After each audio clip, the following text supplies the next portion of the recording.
welcome to episode 2 of our Out of the Shadows podcast with Passion Purpose Ministries. I'm Alexandria Contreras, the founder and director of Passion Purpose Ministries, and today I have the honor of having Mary Lorraine Salgado with us this evening, and we're just glad you're able to join us as well.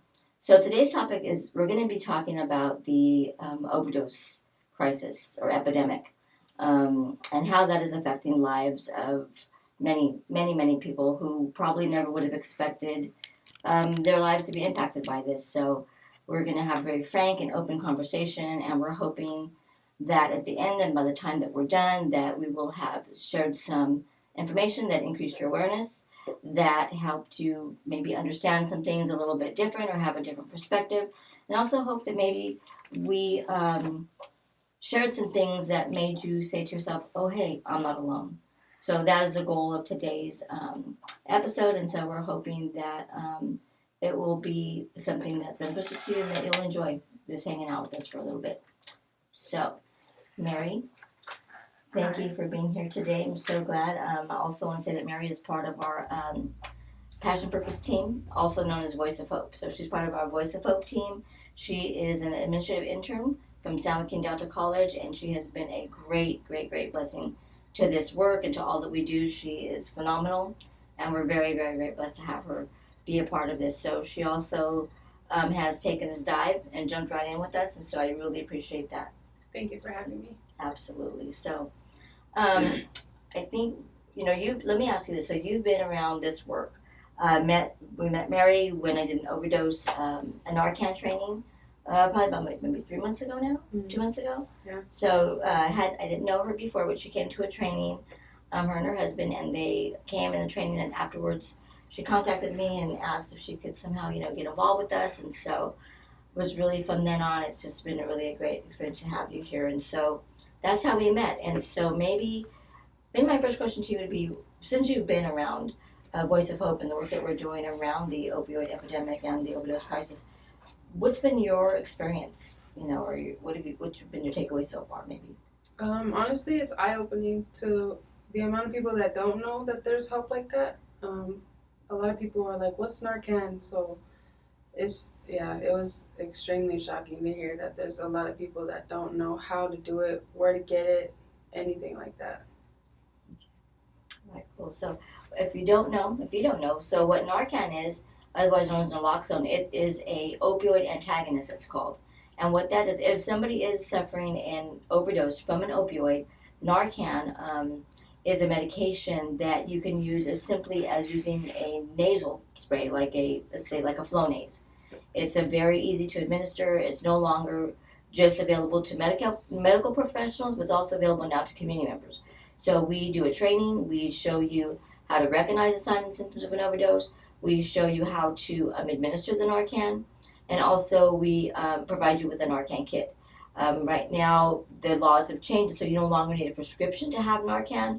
Previously you did, and now you don't, so that's a really big plus. And so we're able to get that into the hands of community members. Some have family and relatives who are having who have an opioid use disorder, and so they know that they have that in their family, and they want to be prepared and equipped to save their life if necessary.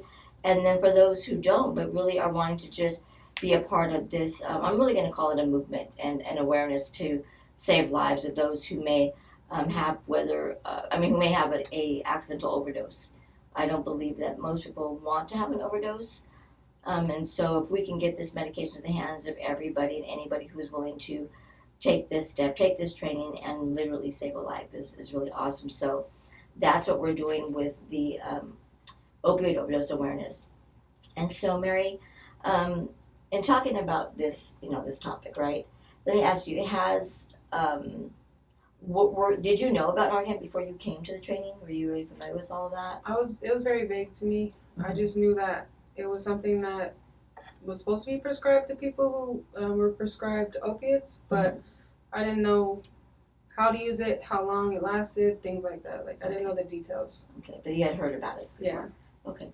So, would you say, and I will ask you honestly, did the training help you? Absolutely. You feel like you're equipped to save a life today? When it comes to that, yes. Yeah, okay, all right, cool. So yeah, that's good, and that's what it's a very simple training, right? I mean, it's. I mean, I know you're CPR certified too, Yeah. and have been in the past, and to me, that's like a lot more extensive training. Yeah. And so this is really a very simple tool to have. So let me ask you. So in our trainings, we've got people that share stories. We just did one together the other day, Mm-hmm. and there was a lady who shared that her 80-year-old father, somebody purposely laced his marijuana with fentanyl. 80 years old, ended up in the emergency department with a fentanyl overdose. And so she was there and talking about her family's experience. Yes. So as you listened to that, what were your thoughts about her sharing that? It made me feel like I didn't go through what I went through with my cousin by myself. Mm-hmm. Like, I know, of course, everyone goes through it, but to hear it, it's different. And to, like, be able to share those stories with each other, yeah, it meant a lot. And that's really good. We're to the point that we'll get into some more discussion about the story you have to share with us today. Mm-hmm. But really, the goal of this podcast is to create community, so that you don't feel like you're alone. Like if you're whatever your situation, it really is about community. Because when there's community, there's strength, and when there's strength, there's power. And so, you even just making that statement reminded me that this is why we do what we do. It is about building community. It's about building and strengthening ourselves with others who have shared experiences or who can empathize and have compassion with what we go through. So.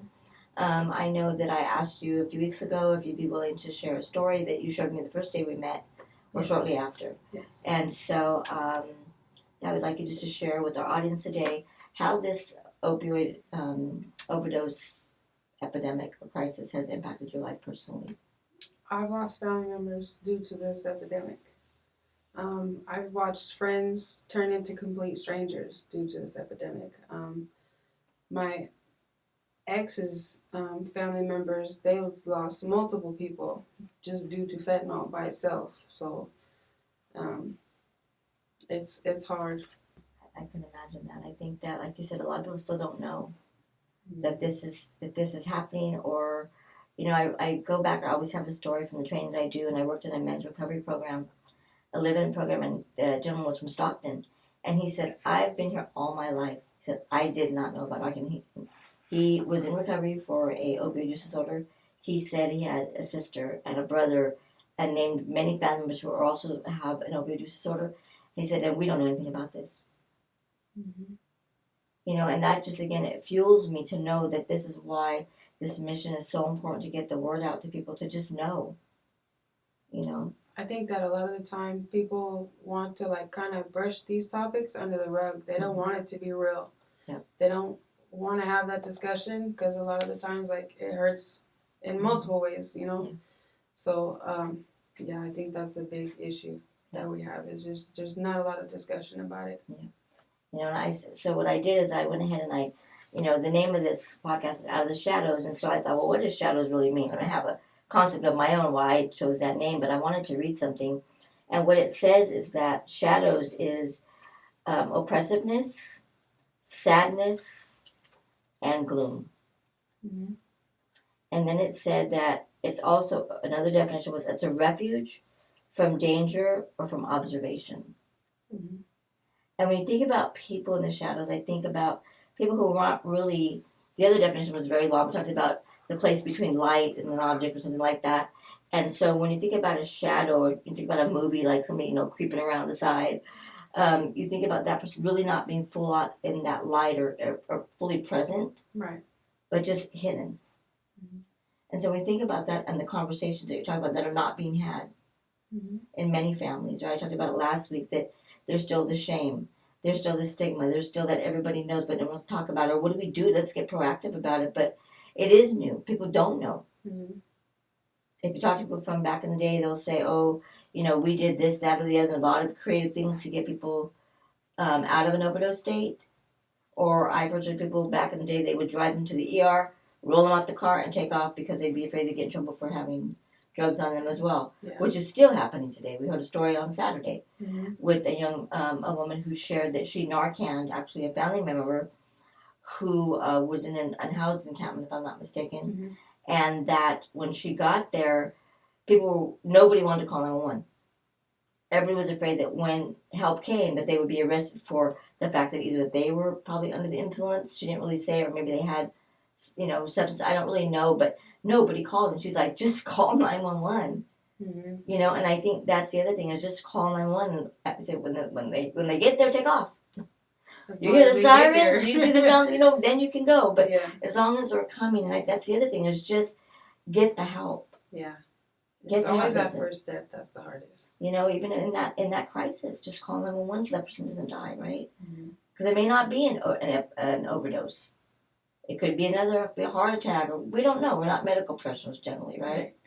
So back to what I was saying about being in the shadows. When we talk about this, and you're saying that people still don't talk about it, there's still that shame in the writing. So I looked up the word shame, and it said that it is a mark of disgrace. No, I'm sorry, that was stigma, my bad. Shame's definition said that it was regret. It said it was a combination, a mix of regret, self-hate, and dishonor. Mm-hmm.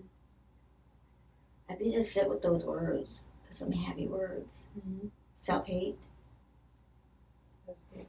Regret, and dishonor. Those are some really heavy, heavy words. And when somebody sits with that or carries that, that's heavy. They don't know what to do with that either. What do you do with it? You just sit with it, right? And so when you think about shame and you think about how it's related to stigma, and that was the definition I started to share a moment ago. Stigma is a mark of disgrace associated with a particular circumstance, a quality, or a person. So you think of words like stigma and shame.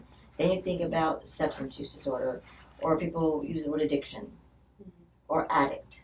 In other words that I'm not going to say, because they are words that describe a person in a way that is full of stigma, that does put shame on them. So I don't repeat those words because they are dishonorable words, right? Mm-hmm. And so, but when you think about that, oftentimes people don't really know what it is to have a substance use disorder. They think that person just has a moral failing. They just don't care enough. A lot of reasons, right? They would get help. They were in recovery, but they messed up. They left the program, and people don't really understand what that's about. And I think unless somebody maybe sometimes has some lived experience around it, they can share that from a different perspective. But in general, even when we have loved ones, we talked outside before we started this today. You talked about what that's like, having a loved one who is struggling with a substance disorder that is untreated. Yeah, it's hectic. So I don't have any personal lived experience with that. So I found myself questioning, like, why am I dealing with this? Like, what am I doing here? And I had to, take a step back and realize, I don't understand what he's going through. I've never been in that situation. I can't see what he sees. I can't feel how he feels. So I just made the decision to, you know what, I'm just going to put up with him good and bad. A lot of people in our family wouldn't do that. They would treat him like he was a black sheep. So he didn't have that support that he needed. He started with one substance. I don't know if it was laced or if it was a decision he made to go towards a different substance that eventually ended his life. So,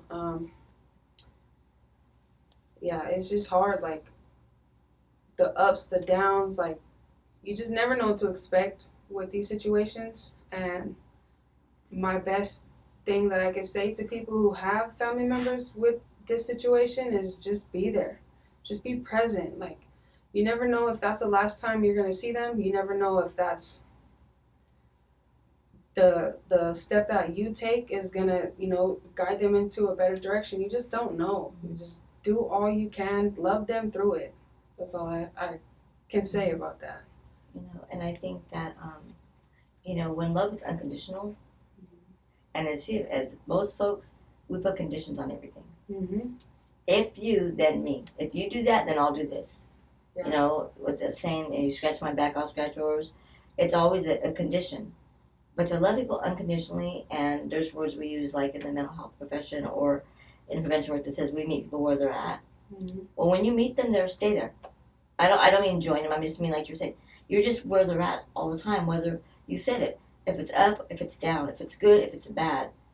You know, it's in those places where that person had. You mentioned earlier too that that person you said, oh, I'm just going to be here for him, and you were, Mm-hmm. and that takes a toll. It does. It's mentally draining on me. Mm-hmm. I spent hours crying, hours before he passed, crying and wondering like, why is this happening right now? Mm-hmm. So, yeah. You know, it's difficult to see that you love suffer. Mm-hmm. Nobody wants to watch their loved one suffer. Whether you're a parent and a child, whether it's a sibling, it could be a friend. When you've got a heart and you love people and they have room in your heart, what hurts them hurts you. Mm-hmm. And I understand sometimes people cut people off too. Like you mentioned it again, that's not rare. Many families are like, you know what, I'm done with you. I can't. I've given much, I've given you money, I've given you rides, I've done this, I've done that. And they just have to, some say, you know, for my own mental health, I had to step back. And that's okay too. And that's okay too, because I can't judge anybody for that. None of us can. You know, and I think that when that person is in their active use, because we know they're not going to be thinking logically. They don't think the way that somebody who isn't under an influence is thinking. Mm-hmm. That's why we get arrested if we drive under influence, because we're not in our right frame of mind to be behind the wheel of a car. Mm-hmm. So that transcends, and that's just life. If you're under influence, you can't make decisions. You can't do the things that somebody who isn't. You're not going to live the same life, and I think we forget that in a very simple kind of a way, right? Mm-hmm. So you want me to act right, but I'm under the influence all the time, and you're mad at me, but I'm under the influence, right? And it's really, it's hard. It's a very delicate balance, and it's difficult for people who have loved ones like that, because you're suffering too. Yeah. What they're going through, it puts everybody through it too. Mm-hmm. But, you know, if you love that person, you're going to do everything you can for them. Mm-hmm. And I think that's really beautiful that you did that, because not everybody can or will.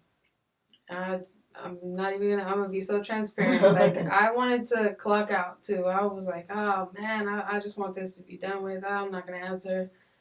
But it just wasn't in me to not answer. Like, and he knew it too. That's why he would call me. It's because he knew, like, at the end of the day, like, I'm gonna be there. Yeah. And I think that's something that you can always hold on to, right? To know that you were there. Yeah. You know, I know that oftentimes, and many people that I talk to, people I know personally, it's not the outcome that everybody hoped for. I try to just think of it that he's not struggling anymore. Mm-hmm. Yeah. He was only 23, but he lived a long, hard life already. Yeah. So, yeah, I just try to think that, you know, he's with God now, and he's not hurting, and he's not having to struggle. So I just try to keep that optimism. And that brings peace. Mm. It brings some peace. Yeah. And some rest. Right? Because that's a lot of worry. Yeah. And we don't know what people go through we don't know. Most of us don't know, like this. And even when somebody has lived through that, everybody's experience is different. Mm-hmm. No two people. There's a lot of similarities, obviously. That's why the recovery support is so powerful and why it works. Mm-hmm. But at the end of the day, everybody has their own walk, their own journey. And what they go through is just very unique to them, just as we're all unique individuals. Mm-hmm. And I think that, you know, not everybody can be there. Not everybody's going to be married. You know, and some people can. That's okay.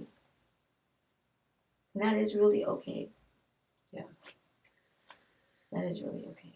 I wish I had VOH back then, because now, like, you know, I don't want his life just to be what it was. Like, I want to use that as motivation to, you know, put VOH in everybody's life. Everybody has something that they're dealing with. Yeah. And a lot of them, you don't even know if they have it or not. They might be in the shadows still. Mm-hmm. It's really true. That's really inspiring, because I think that, you know, I talked about maybe last week that the whole mission behind this, I can't quote my mission statement right now, but really it is about to just, and when I think about awareness and educating, which means, I don't mean informal, I just mean having information, you become empowered. Mm-hmm. And once you know something, you know it. And you can do something. You can make a choice, and like they said, educated choice or a decision about something. And so even if people are actively using, and we give them some Narcan, like, okay, listen, this isn't the discussion to talk about, just say no to drugs or get to recovery, stop. This is just, if you're going to use, just be safe. Mm-hmm. This is what this is. This is how you use it. This is how you know if someone's having an overdose. And just very briefly, with some folks, just giving them a very quick, 3 to 4 minute intro and how to use it. And for those that are actively using, they're not going to, they have to go. They're not going to be in a class, not a classroom setting. There's different settings. We got a classroom setting, and we have a setting when we go to, as I said, we take you to the streets, right? Yeah. So that's different. So, but when we say, like, listen, just don't use alone. Mm-hmm. Just, if you're going to use a buddy system. Yeah. Just wait, let that person use what they're going to use. You watch, make sure they're okay. It's all good. Then they watch you.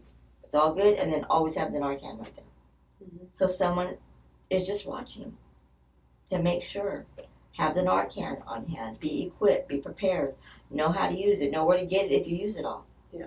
I know that the Exit app, we did last week's episode, and we talked about now that there are vending machines. Mm-hmm. And I know that you made a note to me in a text and said, hey, vending machines, and I forgot to look it up. But I'm going to get that information. We will get it. We will get it, and we'll post it so that you guys can have that. But it's a dispenser. Like a Narcan, you just go and get the Narcan. It's free, and it's awesome. And so we do also give it out when we do when we go to the streets, and we give out to the unhoused, community members, and also in our trainings. And so we also now have fentanyl test strips. Mm-hmm. And we gave some out the other day, which was really good. The lady's like, hey, can I, take these to the lady who had the dad? And then told him, Dad, just test your stuff. And then there was another young woman there who also shared with us that they were at a warehouse. I guess these are things that happen. They call them sessions. Like, I don't know the right term. It's kind of out of my, do you know what they're called? I don't. Well, I just know it's like a little get together where they have different booths of different strains the of strains of marijuana, right? Yeah. Okay, so she was saying that at one of these sessions, I get the name right next time. But whatever these warehouse gathering, whatever it was, that 2 people, right? She said, Mm-hmm. overdosed on site Mm-hmm. from fentanyl being inside in the marijuana. So I was telling her, I said, listen, I don't know where these places are. I don't know who goes to them, but if you're a person listening and you go to those, give us a call, 209-451-4398, and we will make sure that you can take some fentanyl with you, because if that's happening, Fentanyl test strips. it's a fentanyl test strip and some Narcan. So if that's happening, you can save a life. Yes. If you don't have time to test it, because with the fentanyl test strips, you have to liquefy the substance in order to test it. Mm-hmm.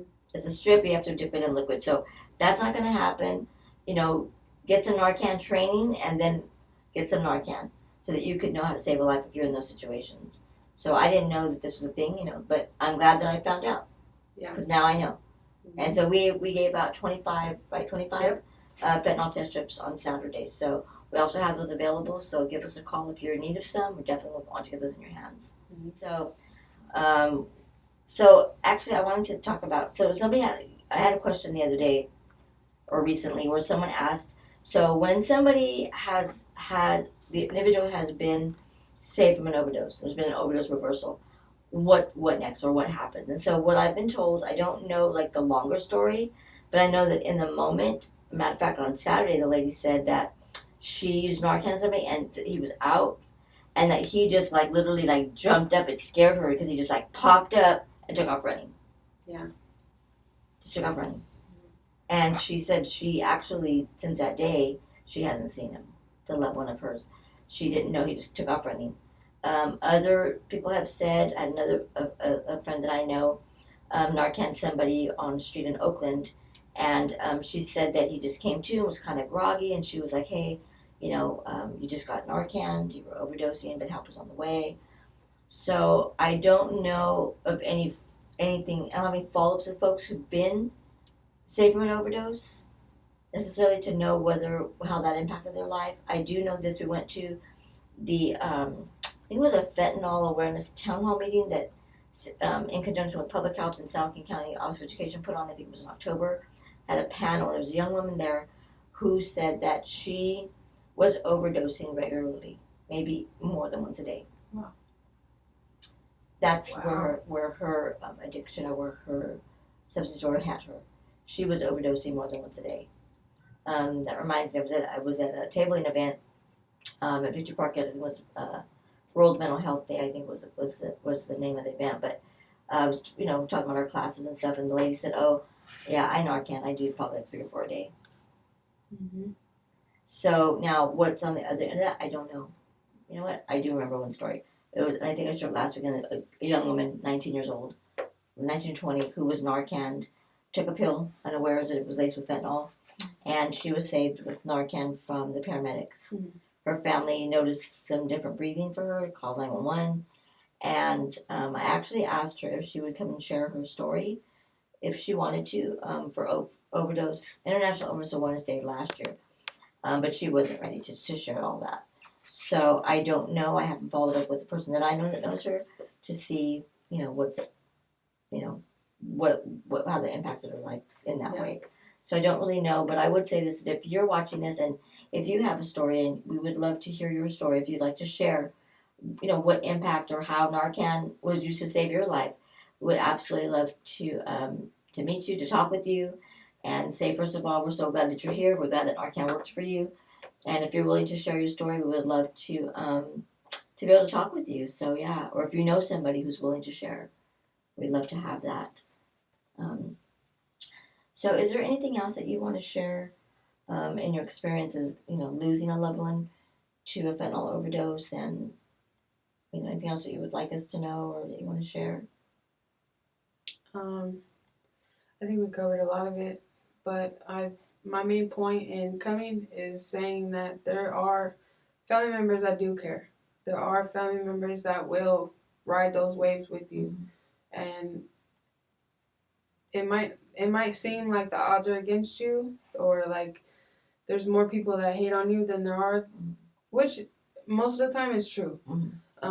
But don't hesitate to reach out, and then especially like us on the outside, there's other people going through it too. So I feel like, just like you said, building a community for them and for us, like we are stronger in numbers. Yeah, absolutely. And that reminds me, upcoming is August 31st, which is International Overdose Awareness Day.